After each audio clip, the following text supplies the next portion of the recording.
Hello and welcome to episode number 2 of my tax series. I am Andre Bortma and today we will be discussing income tax. So income tax started in 1914 in South Africa, and ironically it was also the start of the First World War, and we adopted the Income Tax Act. Today we know it as the Income Tax Act number 58 of 1962. And the interesting thing is, at the start of the World War One, Britain's income tax was levied at 6%. After the end of the war, or as the war progressed, the tax rates became higher and it ended up being 30%. So there's a lot to say about countries' tax rates that goes up as a result of war, as a result of additional spending that the government needs to incur. And so we adopted the Income Tax Act in 1914. The Income Tax Act specifically or mainly deals with two big bodies of taxes. The first one is normal tax and the other one is capital gains tax. So to understand normal tax is on revenue. And in another video, I'll discuss the difference between revenue and capital. But your salary is basically revenue. A company, their day-to-day income that the company earns from its sales, that would be revenue. Capital is the sale of assets. Okay? So individual tax rates are 18 to 45%. Trusts is 45%. We have companies at 28%. Then we have SPCs, which is 0 to 28%. SPCs stand for Small Business Corporation.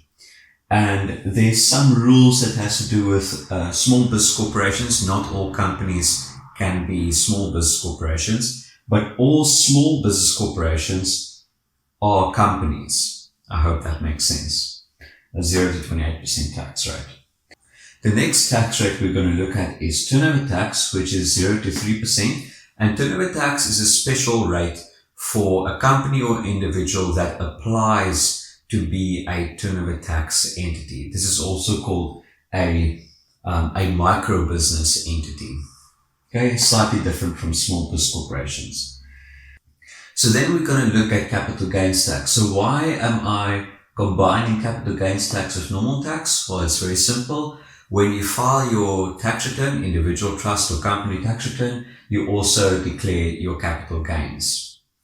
Okay, capital gains, like I said, it's on the sale of assets. So it is the proceeds, what you sold it for, minus the base cost, which you bought it for. And that will give you a gain or a loss. And the percentage of the gain. So if you sold for 2 million, and you bought for 1 million, that means you made a million gain. For individuals, 40% of that million must be included in your normal tax calculation. That's for individuals. If a trust sold that asset, they must add 80% of the gain. That means they must add 800,000 Rand of the gain to be taxed at 45%. And then the same for companies. If a company is selling an asset of 2 million and they bought it for 1 million, 80% of that sale is then included into the calculation, and they must pay 28% on the gain that was included. There's 80% here. Okay.